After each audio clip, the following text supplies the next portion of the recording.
깊은 샘의 스토리 파워 영문법. Hello.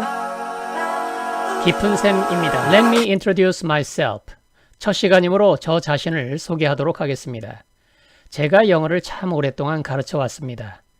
그동안 현장에서 영어를 가르치면서 책을 여러 권 내기도 했었고, 또 오래전 일이지만 EBS 수능 특강에 출연하기도 했습니다. 그런데 제가 발견한 것이 한 가지 있습니다.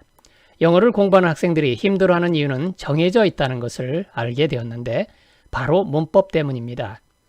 그래서 가장 쉽고 재미있게 배울 수 있는 방법을 개발하려고 오랫동안 노력해왔고 이제 유튜브를 통해서 공개하려 합니다. 개봉박두 기대하셔도 좋습니다. 저는 학생들이 스토리를 통해 배울 때 어려운 영어 문법이라도 재미있고 쉽게 이해하고 오랫동안 기억한다는 사실을 발견했습니다.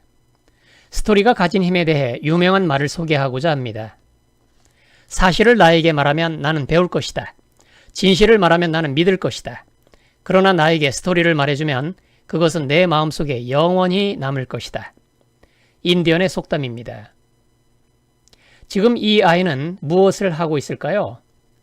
저와 제 가족이 옛날에 외국에서 생활한 적이 있었는데 그때 초등학생이었던 제 아들의 친구 트리스당입니다. 그 학교에는 다양한 국가에서 온 학생들이 많았는데 자기 가족이 어느 나라 출신인지 소개하는 학교 행사에서 이런 재미있는 복장을 하고 왔기에 제가 양해를 얻어서 직접 사진을 찍었습니다.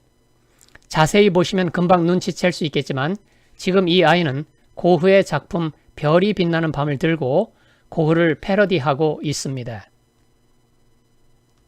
네, 고흐를 잠시 보실까요?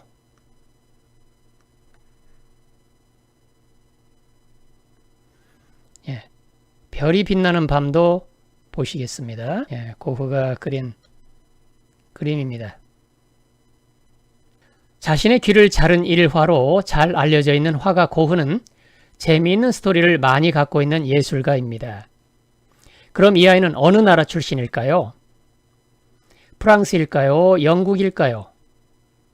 정답은 네덜란드입니다. 고흐는 네덜란드에서 태어나 프랑스에서 활동하다 자살로 삶을 마친 천재 화가였습니다. 어때요? 이야기가 재미있지 않나요? 제가 영문법을 설명할 때 종종 고흐 이야기를 할 것입니다. 그래서 혹자는 제가 설명하는 영문법을 Artistic Grammar라고 부르기도 한답니다. 유명한 화가 고흐의 이야기를 예문으로 많이 도입했기 때문이지요. 더 나아가 몇 년 전부터 저는 음악적인 요소를 도입하면 학생들이 온몸으로 반응한다는 것을 알았습니다. 그래서 작곡을 시작했습니다. 때로는 문법을 정리한 노래로, 때로는 흥겨운 랩을 듣고 따라하다 보면 영문법도 재미있게 공부할 수 있다는 것을 알게 될 것입니다.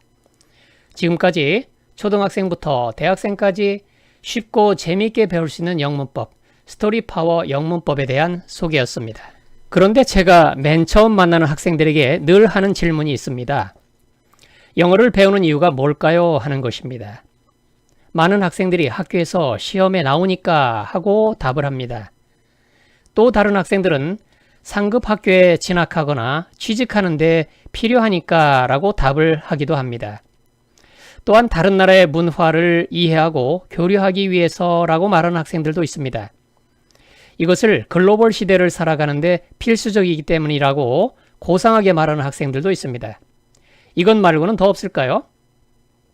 이제부터 제가 하는 말을 잘 듣고 생각해 보시기 바랍니다. 고대 로마 시대에 귀족 명문 가문에서는 자녀들을 그리스로 유학을 보내 라틴어와 그리스어의 고전을 통해서 공부하도록 적극 지원했다고 합니다. 자녀들이 장래에 로마의 지도자로 성장할 수 있도록 부모들이 배려한 것이지요. 여기에서 우리는 외국어가 인간의 두뇌 발달에 끼치는 영향을 살펴볼 필요가 있습니다. 여러분은 혹시 이런 그림을 보신 적이 있나요? 못 보신 분들도 많지요. 얼핏 보아 괴상망측하게 생긴 외계인처럼 보이기도 합니다. 이것은 호문쿨루스라고 하는 그림인데요. 라틴어로 작은 사람을 뜻하며 중세시대에는 요정을 뜻하는 단어였습니다. 1940년대부터 50년대에 캐나다의 뛰어난 신경외과 의사였던 윌더 펜필드라고 하는 분이 있었는데 이분이 살아있는 사람의 뇌를 연구하여 호문쿨루스의 과학적 이론이 되는 사실을 발견했습니다. 바로 인간의 대뇌와 신체 각 부위의 연관성을 밝힌 지도를 알아낸 것이지요. 즉, 대뇌 피질이 위치별로 받아들이는 신체 감각이 다른데 이것을 연구해서 나타낸 지도가 바로 호문쿨루스라는 것입니다. 그의 호문쿨루스 모델에 따르면 뇌 지도를 바탕으로 뇌의 운동 영역에 영향을 주는 만큼 신체의 비율을 조정해서 이를 반영해서 나타내고 있습니다. 다시 말해서 손과 입의 모습이 크게 그려진 것은 그만큼 우리의 뇌에서 손과 입을 다스리는 뇌 부분이 많이 발달해 있다는 사실을 나타냅니다. 그렇다면 어린 시절에 어머니들이 어린 자녀들에게 손을 많이 사용하는 블록 같은 장난감을 갖고 놀게 하는 것이 자녀의 두뇌 발달에 도움이 된다는 뜻입니다. 이와 마찬가지로 책을 많이 읽고 특히 외국어를 익히는 활동 또한 학생들의 두뇌 발달에 도움을 줄 수 있다는 강력한 증거가 되기도 합니다. 즉, 여러분이 학생 시절에 영어를 잘 배우고 익힌다면 그만큼 두뇌가 발달한다는 것이므로 이것은 외국어를 배워야 할 필요성을 강력하게 뒷받침해주는 증거라고 할 수 있습니다. 우리나라뿐만 아니라 세계 여러 나라의 교육과정에 외국어 학습이 필수 과목으로 채택되어 있는 이유를 이제 아시겠지요?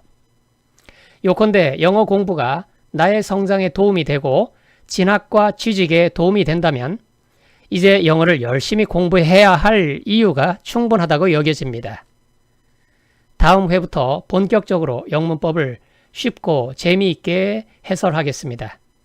많은 시청 바랍니다. 감사합니다.